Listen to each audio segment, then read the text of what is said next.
Hello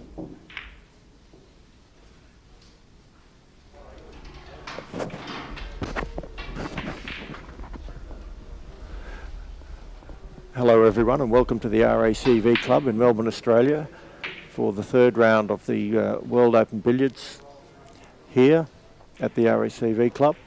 We're watching round 3 match here between Rupesh Shah of India, who's playing Simon Fortune of Australia, and Rupesh has just opened his account here with 26 points to go. After Simon broke off, and he's just, it's fair to say, just adjusting to the table. He's pushed that shot a bit wide and really left himself with a slightly difficult shot. It's a bit wider than he would like, but he may be able to play this as a cannon off 2 cushions. If he gets this, it's a shot of an absolute master. That's a beautiful shot. His ball had to travel about 12 or 15 feet to get to the second object ball off 2 cushions, and he's just landed on that beautifully to leave himself a simple in off the red. Rupesh, of course, is a former world champion, a 2-time world champion, who is a bit of a prodigy in billiards when he won the Indian National Billiards Championship at the age of 19, which is really incredible feat when you consider the strength of billiards in India, where there's always a host of absolute top line experienced players, world champions, Indian champions, Asian champions among their ranks. So to win that championship at that young age is absolutely remarkable. That feat was repeated this year by Sri Krishna Churi, who is now 19 and won the Indian Championship this year. So two remarkable Indians that are here this week with the world's best players playing here in the World Open, which is the warm-up tournament for the World Billiards Championship starting on Tuesday. The most unusual method of sighting Rupesh. He's very left-eye dominant. And to get his left eye into position, he actually cues well underneath his chin. Most players cue with the cue running through under their chin. Very few have it running out to the right-hand side of the chin, but his is well to the left in a style reminiscent of the English professional snooker player of many years ago, Graham Miles.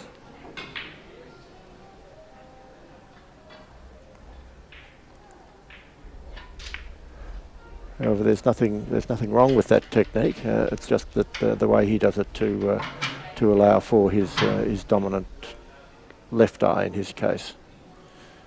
He's a beautiful player, Rupesh, with like all the Indians, master of top of the table, beautiful touch, thorough knowledge of the game, and really no weaknesses in his game. A very strong player.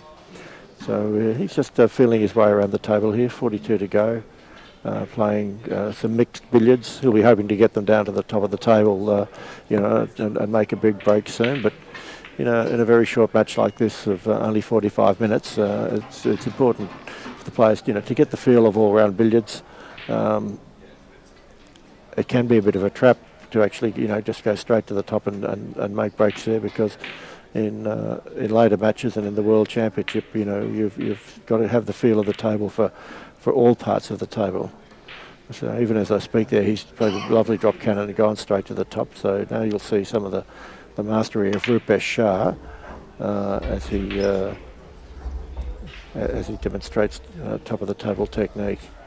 Very fast new cloths here at the RACV Club, and you saw how far that ball came back from that screw shot of Rupesh's. He just touched that lightly, and he screwed back about 4.5 feet. Oh, just wasn't quite able to get the angle that he needed then. I was a little bit surprising that miss, because the balls here are throwing a little bit wider than normal, so even though that shot was a bit wide, I think he would have expected to get that. Simon Fortune, his opponent, is a club mate of mine at Kooyong, and he's also a member of the World Championship organising committee here for the championship. Simon's done an absolute power of work as a financial controller for the event. He's also the venue manager here, and he's done a lot of work organising accommodation and transport for all the players. And of course, as a result of all that work, he hasn't done the amount of practice that he would have liked to have done for an important event like this. But without being rude to Simon, I would suggest that it's not going to make a lot of difference in this match because he's up against one of the top players in the world. Interesting.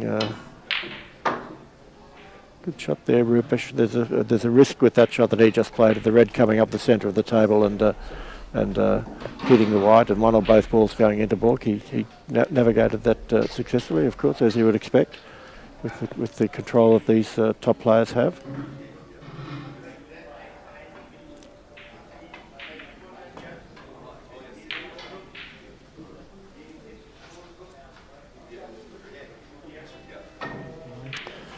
So we've seen some good billiards in the early rounds here. Steve Mifsud has knocked in a nice century. Peter Gilchrist with a century, and there's others that have played well in these opening rounds. But on day one here, the players are just getting used to the table, having a bit of a feel of the tables. These are very short matches at 45 minutes, so we're not expecting to see any fireworks. We hope to see some big breaks, but it's very difficult for the players in such short matches to make big breaks. And quite apart from anything else, they're going to run out of time to make anything more than about a 500 break, even if they start right at the beginning of the match. Having said that, Rupesh has just played a beautiful shot, bringing the red over the pocket and positioning the yellow down behind the spot for top of the table. And we'll see how he just handles this.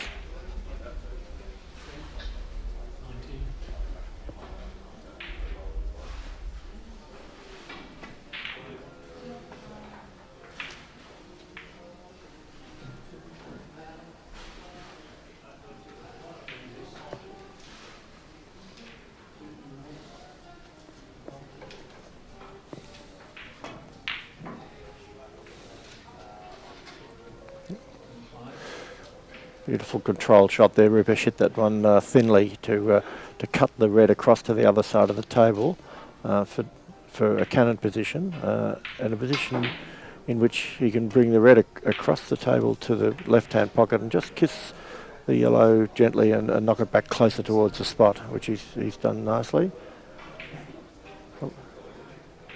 Couple of choices here.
Welcome back as Rupesh Shah just now builds his break to 107. He hasn't really had any difficulty at all so far. He's just just been rolling them along beautifully and softly, and sailed past 100 as you'd expect a player of his class and a former world champion to do. So I'm delighted to be joined here in comedy. David Pitt with you now. I'm joined here by Anthony Renahan from the RACV Club, who's coordinator of the member events team, and I'm going to get Anthony to tell you a little bit about the RACV Club and about the event here at the club. So welcome, Anthony. Thank you very much for having us, David. It's really exciting to be here and have the World Billiard Championships down here too. So Anthony, tell me a bit about the RACV Club and in terms of its location and the membership and so forth, and what the purpose of the club is.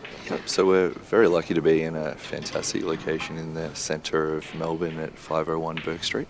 And we essentially run as a private members club where we have a number of hotel rooms. We've actually got 2 facilities, so one in the city and one out at Healesville Country Club out in the beautiful Yarra Valley. And we're very lucky that we've got an amazing billiards and snooker room. So we've got 8 championship-sized tables. Obviously, that everyone at home is getting to watch our main pit table.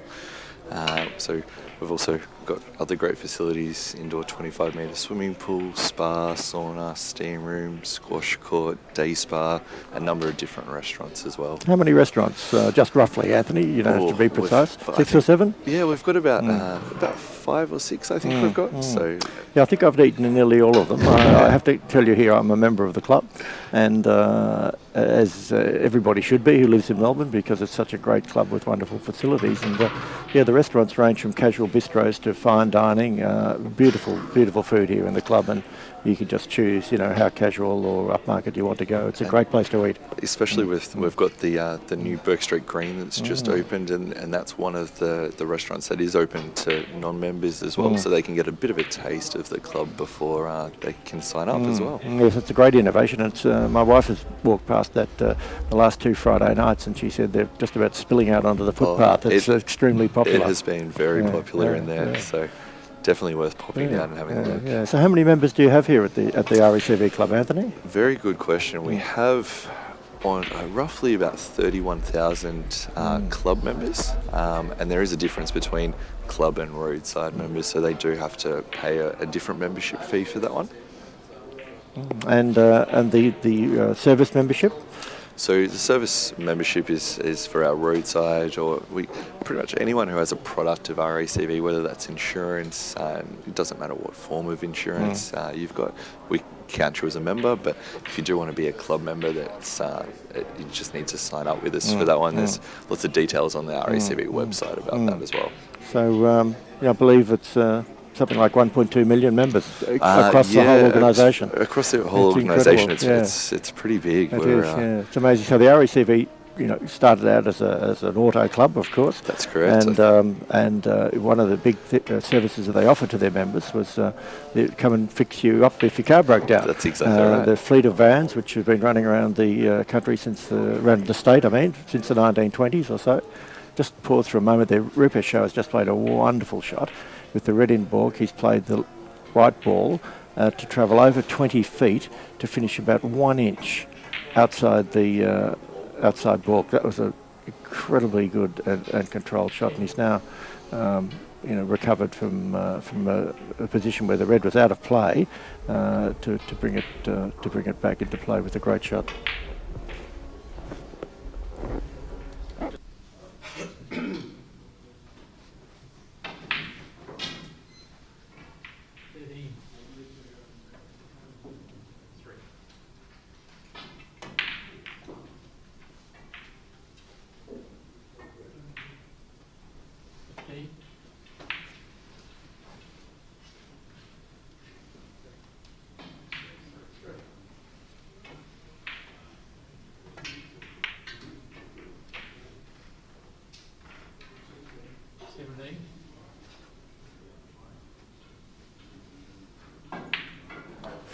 Yeah, so the little vans running around the place, fixing up people with their flat tyres or flat batteries and things like that. It's just a sort of a tradition in Victoria for people to be members of that organisation.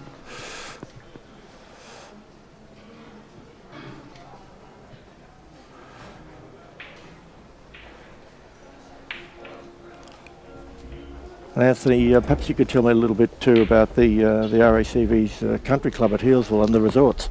So with your club membership, obviously, I was saying before, you get access to Healesville Country Club, which is beautiful, set out in the Yarra Valley. There's an 18-hole golf course there that if during your stay you're welcome to go and play golf out there. And you'll see heaps of wildlife, lots of kangaroos around the place, and walking distance to Four Pillars Gin. And then we've got a number of different resorts. So we've got two up in Queensland. We've got an apartment section in Hobart, which that's an amazing walking distance to Salamanca markets as well. Yep. And then we've got a number of resorts around Victoria. So we've got a holiday park in Cobram. We've got a brand new resort that was only built last year down at Cape Schanck on the Mornington Peninsula. We've got the RACV resort at Torquay, Inverloch, and we've also got one at the Goldfields as well. So very lucky to have a number of different areas for our members to go and enjoy, and non-members are always welcome to stay there. Yep. No, as a member, I've stayed at several of the resorts, and they are fantastic. I've been to Inverloch and to Cape Schanck and to Goldfields, and beautifully appointed.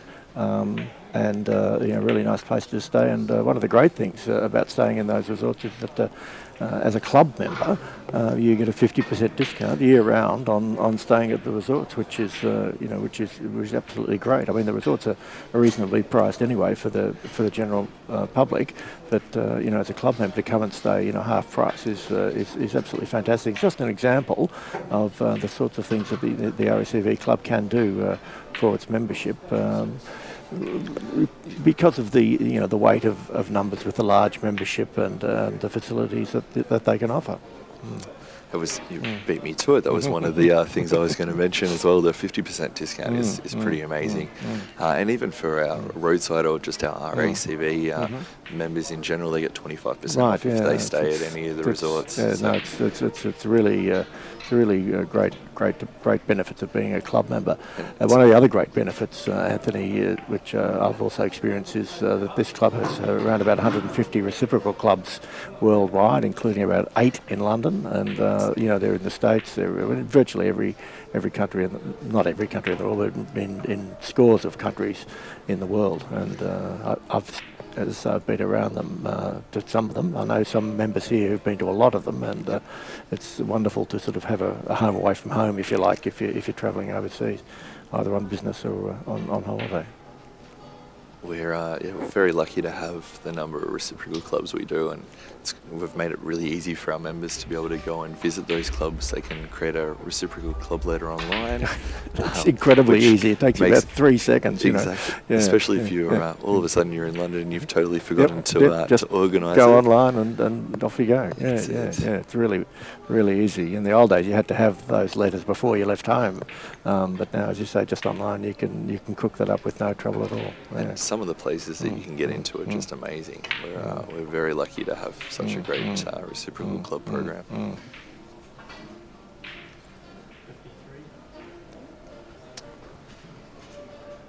So, Anthony, let's talk a little bit about the wonderful billiards room here at the RACV club. The RACV club has always had billiards as a core activity. In fact, when the club started in 1904, their first premises were 3 rented rooms in Collins Street, rented from the Reform Club at 243 Collins Street, and one of those 3 rooms was the billiards room. They had a bar, a lounge, and a billiards room. In the subsequent moves to 4 different venues that they've always had a billiards room, and they've increased the number of tables as they went through all those moves from 1 or 2 tables in the first club to the position now we're in the previous club in Queen Street, and now the current club in Burke Street. They've got 8 beautiful antique Alcock tables, and including the table that we're watching now, which is a showpiece Duke of Edinburgh model in tulip wood, a very rare and valuable table. And billiards has always been a big part of the club, hasn't it, Anthony? It has been. It's just great that we were able to have the championships held at the club as well, and be able to show off some of the amazing tables that we do have. I must admit, I am absolutely hopeless at any any cue sports, but I have tried a few times on the tables, and you really realise how big these championship-sized tables are. Well, the players have been full of praise here, not just for the tables and the setup in the billiards room, but the standard of accommodation they have, which it's fair to say that that's a little higher than they're used to when they come to World Championships. So, the visiting players from England have been just full of praise. In fact, my friend Peter Tankard was chatting to Mike Russell, the 18-time world champion yesterday, and he said that these were the best conditions he'd ever played under in his career, and he's been around for 35 years on the billiards scene. So that's high praise indeed. It's great. It's great to hear that feedback from the players, just how much they're loving being here, at the RACV club in the heart of Melbourne, walking distance to so many attractions, and. It's just a great start to the championship today to see these great players doing their stuff in the warm-up event here, the Reed Furniture World Open. And I think obviously the action is just going to keep getting better and better as the week goes on. So for anyone who is in Melbourne, there is tickets available at the door for them to come down and purchase. They're $10 a ticket to come and have a watch of this world-class event. Yeah, so if you're in town and you want to see some international action, the RACV club is the place to be. So Anthony, people just turn up and say that they're here to watch the billiards? Yeah, so if they come through the front entrance on 501 Burke Street, that's the best way for them to come. Just let the concierge team know there that you are here to see the billiards, and you just head down the stairs to our CL level, and there's a team down here that will be able to help with ticket purchases for you as well. Anything that people who are coming along need to know, Anthony, like a dress code? So do just need to make sure that they're not in shorts and thongs, perhaps, is not our favourite option, but as long as they're in a smart casual sense, we're happy. Yeah, so smart casual, for those of you that aren't quite sure, generally speaking, that means a shirt or a polo shirt with a collar for gentlemen and corresponding attire for women. Yeah. As long as there's and please make sure that you're not wearing any jeans with rips in them. That is one of our strict dress codes on that one. So no thongs and no ripped jeans. So what you have to remember is that this is a private members club, but it's very, very wonderful that they've agreed to open this event up for the public. They do have a lot of events here, conferences, weddings, all sorts of banquets and different functions here. So there are lots and lots of visitors to the club, and this is just another example of visitors to the club, being able to come here and enjoy the fantastic facilities. Exactly, and while you're here, you're more than welcome to come and use our dining facilities, and I guess it's a great way for people to be able to have a taste of the club, which they normally wouldn't be able to get in unless they were a club member or a guest of a club member. So, and Anthony, while they're here, might they be able to have a drink? They definitely would be able to. So we've got right down near the billiards room, we've got our carbine bar, which has some amazing sporting and horse racing memorabilia in there, and then there's a couple of different bars we've got the wine bar upstairs on our level 2, and obviously that Burke Street Green we were talking about at the front. So plenty of choices for drinking as well as eating. Well, I was up in the wine bar on Friday night with some of our crew, and we had a very pleasant time. A very pleasant time up there. It's a lovely little spot.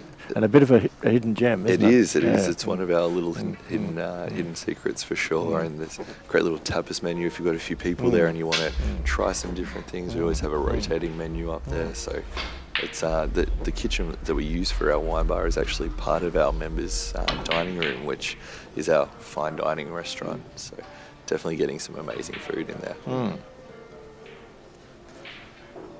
Great to see. Well, this match is proceeding along a predictable path with Rupesh Shah currently 213 and Simon Fortune 7, which is a little unfortunate for Simon. Sorry about that unintentional pun there. But it's very difficult when you're playing one of the best players in the world and a two-time world champion. It can be. There's a couple of difficulties. Firstly, you hardly get on the table. So when you do come to the table, you're stone cold.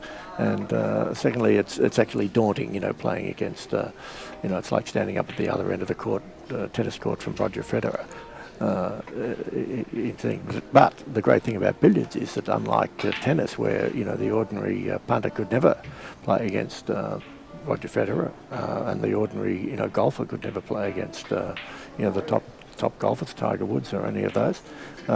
In billiards, it's possible for the club level players to enter these tournaments, and they can be drawn against a world class player. In this tournament, you will be drawn against a world-class player because we've got 17 of the top 20 players in the world rankings here at the RACV club this week. A couple of nice shots there from Simon from a difficult leave, so he's doubled his score there, which is well done by Simon.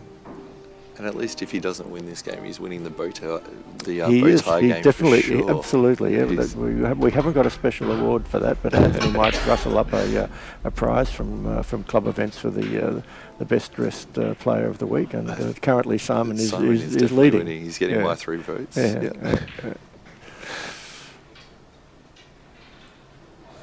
So interesting shot here. Simon's just lining up, called a short Jenny, and he's actually going to try and spin the ball. He just spin the ball in not the conventional direction into the pocket. He just ran through that a bit much and missed it. Let's turn that off.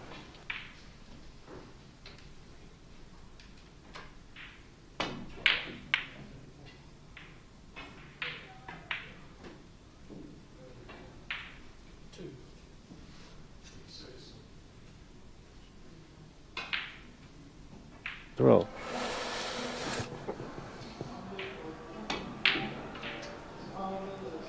So, of course, Anthony, have you had a lot of exposure to billiards yourself, or was this sort of your first taste of it? This is very much my first taste. Ah, so right. Well, you must be finding it all a bit of a mystery then. It is a little bit. Okay. When we found out this was coming, I sat down with my manager and we tried to watch a bit of a game on YouTube to figure out how everything was working, but we had absolutely no idea, to be honest. You're not on your own. So let me just run through for your benefit and also for those that may be watching here on the World Billiards YouTube channel, how billiards works. It's the oldest of the Q Sport games. It's played on a full-size 12x6 table, originally designed for billiards, now largely known more for snooker, which is played on the same size table. Snooker, of course, was invented much later than billiards. So billiards is a 3-ball game, as you can see. Each player has their own cue ball. One player has a yellow ball with red spots, the other has a white ball. And scoring is done unusually in Q Sports by 3 different methods. The first method is by potting, which is the same as the vast majority of Q Sports. So by potting the red, you score 3 points. By potting the red then comes back up onto the spot at the top of the table, the black spot in snooker. 2 points if you pot the white, but if you pot the white, then you lose it. It doesn't come back, and you're then left with only 2 balls to play. So that's not a smart move, usually speaking, except for occasionally for tactical purposes to pot the white. Incredible miss there by Rupesh. That was a absolute bread and butter shot, and for a player of his class to miss that, I just think he got thrown there a bit by the new cloth. So yeah, potting the white or going in off it is 2 points.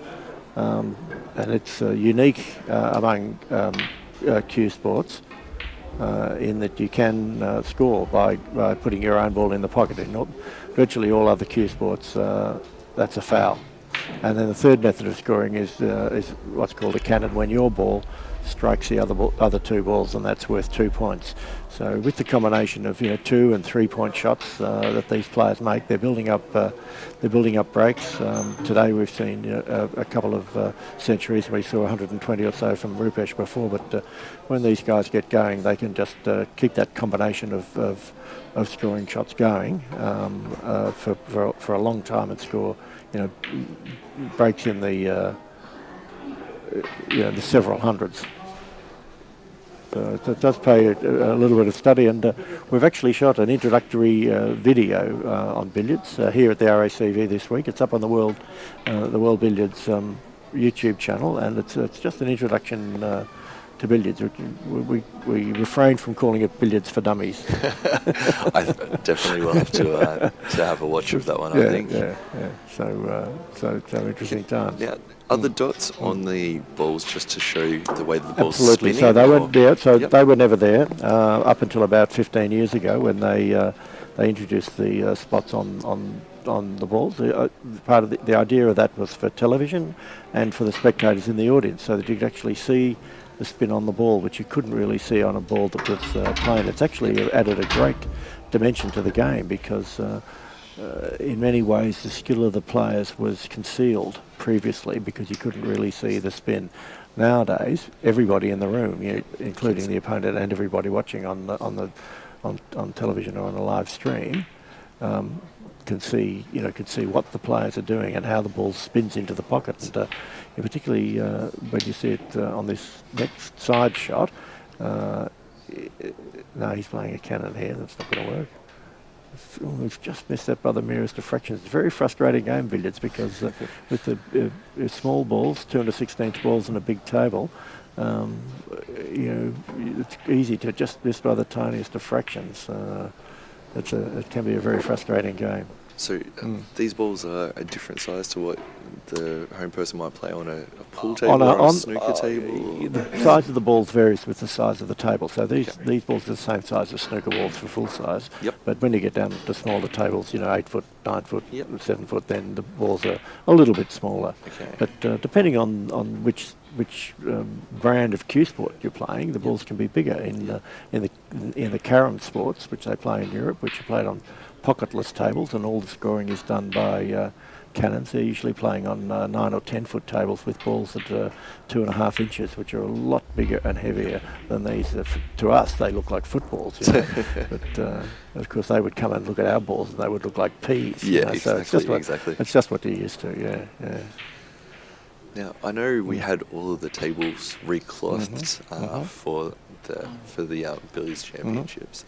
Now, obviously, that makes a difference to how the balls run, or is absolutely, major difference. So what we've done here is with our sponsor and partner Allcox, who supplied and have serviced all the tables here at the club since the club was founded in 1904. So that's an association of over 100 years that Allcox and the RACV have had together, and they've spent a really a lot of time and a lot of effort into making sure that the conditions here at the RACV for the World Championships are as good as possible. So 5 of the tables have had new rubbers on the cushions replaced. All 8 tables have had the pockets recut to make sure that they conform to the championship template. So every pocket on every table in the room is the same size, and the tables have been recovered in new Strawn superfine cloth, which is a new cloth from Strawn, the traditional provider, also our sponsor, and it's a really beautiful, fast cloth for playing on. So the conditions here are really very different to what the ordinary club player, including here, would find, because it's a bit like going to Royal Melbourne and the slick greens there, as compared to playing at your local golf course where you sort of have to smash your putts to get them to the hole. So really fast, sensitive conditions, which allow the top players to really use their skills. Lovely little soft screw shot there by Rupesh, just sending the white ball up into the middle of the table. And I guess the great thing for members as well now is that they're going to get to play on these. The members in here next week and for the next year, where with these tables being here like they are, we'll absolutely love it. And it's a wonderful thing about being a member here is that the billiards room is open 24 hours a day. The club, being a residential club, is open 24 hours, and if you're a member you can come in late and with your membership card gain access to the billiards room and practice away till all hours if you're so inclined. So when I can't sleep at 2 a.m, instead of counting sheep, I can you can come in and count balls. Yeah, exactly. The members will love it. And of course the other big advantage the members have here is that the RACV club is the only club in Australia that has a resident professional. Former world champion, triple world champion Robbie Felvari has been the resident professional here for I think 12 or 15 years now, and he's available to the members for coaching. He runs tournaments, handicap tournaments here. And he does lots of functions and exhibitions, corporate functions and things like that. They can come, a group from a company can come here, have an exhibition from Robbie, have a little bit of coaching, have some drinks and food served to them, and it's just a great place to, very relaxing, environment for a party to get together. Exactly. I think I've heard Robbie when he's describing those events as a golf day for people without the weather. That's exactly right, and that's a good description, because it doesn't matter what it's like outside; it's always sunny down here. Exactly. That's exactly right.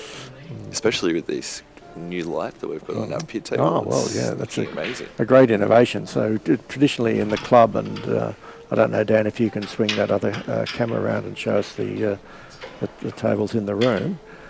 Dan's got fantastic, Dan Lynch from Cue Ball TV, who's our producer here, has got a fantastic 4-camera set up here for the championship, including a camera that he's got that he can swivel around to the room. So while we're watching Rupesh, Shah and Simon Fortune playing here on the show table, there's 7 other matches being played around the room, including one on the table at the other end of the room, which we're also streaming from on World Billiards. And you can see, if you just swing back to that other shot, the canopies, which are the traditional canopies which hang over those tables and provide the light. They've been table lights of that form have been in use for well over 100 years, but in recent years, with the advent of television, there's been a move towards a brighter lighting system, and that's what's been installed, especially for the championship here. Brighter lights, they're higher up, which enables a much better camera angle, and which means that the pictures you're getting here from Cue Ball TV are really of television quality. So we hope you're enjoying the broadcast. I think Rupesh Shah is enjoying his match, because with 3 minutes to go, he's leading 271 to 32. A very comfortable win for Rupesh coming up here. Well, it's been great to chat to you, Anthony. Thanks very much for coming into the commentary booth, and we hope to see you down here during the week. And the great thing about this is you can come down here and watch billiards for half an hour or so, and you're working. That's exactly right. That's the best part of this. Thanks for the little lesson as well. I now I've worked out what I actually am watching, which is great. So thanks for having us very much. Great for you to come down, and great to chat, Anthony. Thanks for your time. Thanks for having us. Bye.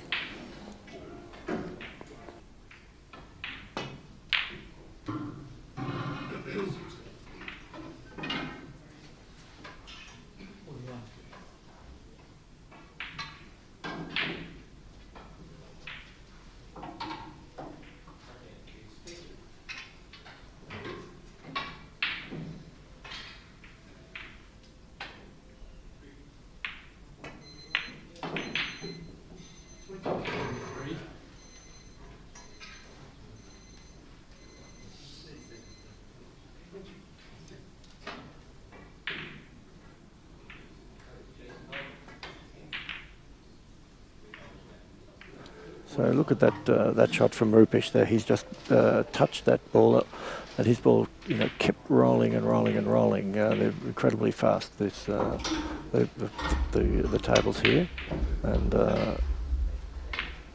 it just kept rolling into position with the red. This is an interesting position here. He looks to be out of position, but with one shot he'll convert this into a good position by playing a cannon off the yellow. The yellow will travel out into the middle of the table, and he will just drop gently on the red. He made a bit of a hash of that to leave a pot red. In fact, he made a complete hash of that. That was quite a surprise.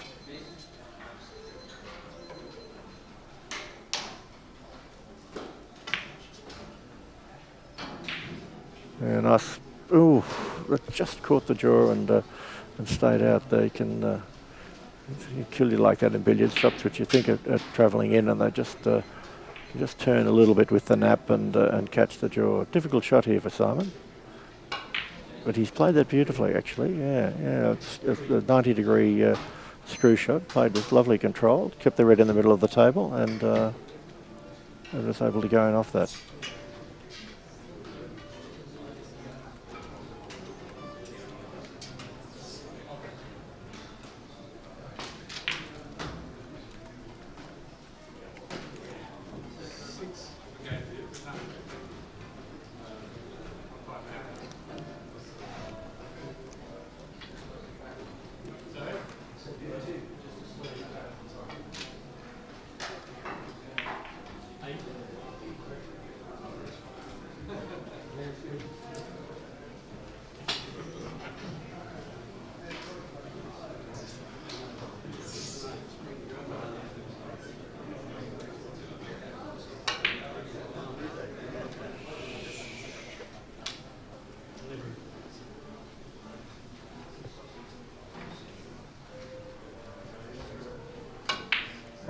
Nice pot there from Simon, screwing back. After 2 pots off the spot, the red ball goes up on the centre pocket. That was an innovation that came into the game in the 19th century, because the players became so expert at just potting the red continuously off the spot that the game became boring, and they were able to do that 300 or 400 times, which was a bit boring. But anyway, the bell is gone, and that's the end of the game. Rupesh Shah, a comfortable winner there against Simon Fortune. He'll be happy to get a win under his belt and a feel for the table. So he'll move on now to his next round robin match and proceed through the day in the tournament. So thanks for watching on Cue Ball TV here from the RECV City Club in Melbourne, Australia, and we'll be back at 1 o'clock with the next round of matches, and it looks as though we've got we're not quite sure what the schedule is for the next round, but I think we'll have a pretty good match for you coming up at 1 o'clock. Yep. Thanks for watching.